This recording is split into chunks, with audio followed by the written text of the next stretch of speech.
Ką darom? Nugi ruošimės, turiu meetingą online, tai jam pasiruošti turiu, to jaus. O video nespėjau šnekėti, nes telefonu šneku su visais ir viso to esmė ir rytoj vertiname midus. Tai kaip žinia, vyksta midaus čempionatas, jis jau kaip registracija baigėsi pilnai. Pats midaus festivalis vyks 22 kovo, tai reiškia dar po savaitės. O šį savaitgalį mes vertinsime midų. Nuspręsim, kas gaus medalius ir kuriuos pranešime gavėjams arba laimėtojams po savaitėlės. Tai neįtikėtina, turim 101 midų. Pasaulyje didžiausias 855 atrodo, Lietuva 100. Nerealu absoliučiai, didžiulis kiekis, bet to pačiu ir darbo vėliau kiek daug gausis. Darbo daugiausia yra suderinti, tai yra, nežinau kiek įsirašė, kiek netikiuosi įsirašė.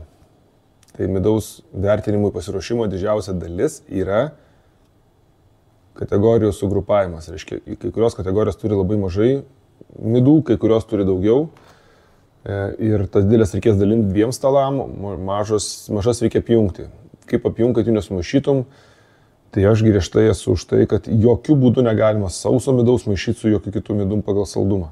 Jungti. Tai, pavyzdžiui, sausas su pusiau saldžiu ar su saldžiu, nes, kad ir kaip bevertinsi, nes lašelis cukraus į sausą ir iškart pakeičia belė kaip. Sausas turi būti atskirai, pusiau saldus ir saldus, dar galima tą dalyką. Nėra labai gerai, bet sauso griežtai negalima. Tai geriau kategorijos, kurios nelabai panašios jungti, kaip šiek tiek panašios, negu pagal saldumą.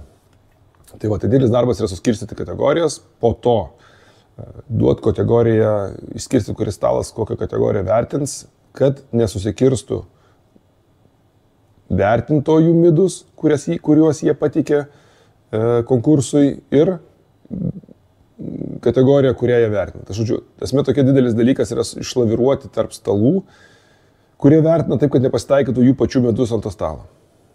Ir jie negalėtų atpažinti. Tai žinoma, yra gal kai kurios, kurie yra komerciniai įmanoma atpažinti, bet, stengsime, kad tai nebūtų, kiek galim labiau atriboti.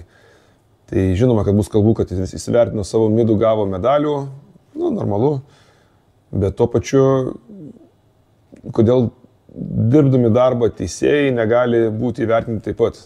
Toks savęs baudimas gaunasi. Jau užtenka to, kad Virkis greičiausiai neteisėjaus, dėl to, kad jisai aukojasi ir daro visą tą pasiruošimą, patį didžiausią darbą bus renginio metu, o aš noriu teisėjauti. Ir tuo pačiu noriu, kad midaus čempionatas turėtų daug dalyvių, tai aš galėjau neteikti iš principo, bet pateikiau 5 maks kiek galima, vien todėl, kad mes kartu susijungę pasiektumėm 100. Tai labai ačiū visiems, kurie prisidėjo, tikrai ne mes vieni, čia su midaus čempionatu labai daug prisidėjo ir kiti žmonės, kurie tikrai įsijungė ir padėjo raginti kitus, pradėjo judinti kitus, skambinėjo, rašė, prašė ir tikslas buvo Gintarė, susigalvojo, mes turbūt turėjom 60 gal kokių, 55, gal 60 turėjom, jis sakė, bus 100. Sakau, no way, niekaip, neįmanoma. Įmanoma pasirodo. Tai turim didžiulį konkursą. Žiūrėsim, kaip seks rytoj, bus daug darbo, smagaus darbo, faino darbo, tuo pačiu daug įtampos. Ir kad man būtų lengviau pasiruošti visam tam čempionato vertinimui, tai susirgo barmenė ir spėkit, kad šiandien dirba už baro. Dirba abudu, Raimonda dirba vienam bare, aš kitam bare. Ir dar vienam barmenė. Tai 3 dirbam šiandien penktadienis. Todėl, kad ir taip kažkaip Raimonda grafiką dėliojo, nesusidėliojo, kad šiandien galėtų ir dar susirgo, iškrito ir viskas. Tai dirbu, varysiu bėlė kiek, rytoj keliamės 5:30 turbūt kokių po 5, nes 6 turim išvažiuoti iš namų. Tai miego nebus, aišku, bet smagu turėti barą visada. Žinot, ką galiu parodyti, žiūrėkit. Atvažiavo dėžutė ir dabar dar pats nemačiau, bet žiūrėkit, ištrauksiu aš vieną kažkokį dalyką. O ko čia ištraukti, kaip čia? O, čia susukta, kai viskas sumokėtuota. Čia yra medaliai. Vis tiek reikia pažiūrėti, ne? Ašgi neturiu tiek kantrybės, kad galėčiau nepažiūrėti. O jūs bus pirmie pamatę, nes be jūsų niekas nebus matęs. Nes kai video išeis, dar nebus nieks matę. Tik aš ir jūs. Nieko nepasakok. O, kaip gražu. Žiūrėkit.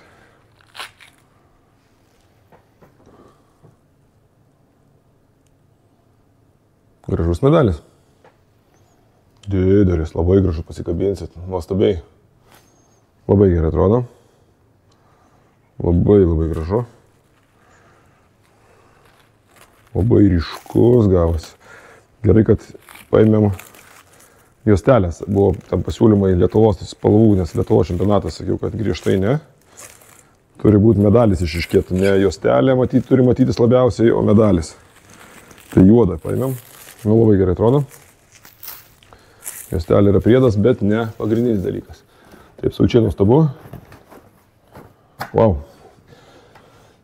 Tik nieko nesakykit gerai. Nu ir dar turiu kelias minutės, liko 5 minutės iki susitikimo. Tai trumpai papasakoju. Važiavau savaitgalį, 2 savaitės į Varšuvą, nes reklamavo, kad labai didelė paroda. Alaus ir vyno, viskas bus, viskas, nuo įrangos iki pačių gėrimo, visko labai daug, labai didžiulė. Pažiūrėjau, prie tas parodų centras, ten kosminio dydžio. Nu ir nuvažiavomės, kad normaliai visą dieną paskyrėm, nuo A iki Z, sakom, nuo ryto iki vakaro išvaikščiosim, kad spėtumėm apeit apžiūrėti, kuo daugiau pakalbėti. Nuvažiuojamės antradienį vakare, kad trečiąjį galėtum nueiti. Nu tai antradienį prabuvom, pernakvojom, iš pat ryto nuvažiuojom, tik atsidarius parodai. O ten turbūt 80% parodos yra valymo, plovimo įranga visokių restoranų. Ir ten nedidelė dalis, žiauriai išpūsta, išplėsta, yra vyna ir alus. Belekai maža. Mes sugaišom nepilną valandą, 3 kartus apėjom visą parodą skersai išilgai. Ir dar 15 minučių sutikom Raimundą ir Aušrą, dar su jais prašnekėjom. Kosmosas. Taip išmestų 3 dienų iš savaitės seniai nebuvo. Tai kai matysite Warsaw Beer Expo arba Warsaw Wine Expo, kitais metais nevažiuokite. Tai yra kažkokia katastrofa absoliuti. Ten dalina nemokamai tos bilietus, užsiregistruoja gauni, bet yra taip blogai ir taip neverta jokio laiko, kad yra baisu. Nešvaistykit. 3 dienos laiko, pinigų iš šiukšliadėžių išėjo ir kaip pasivy dabar tą laiką, pasakykit man. Nežinau.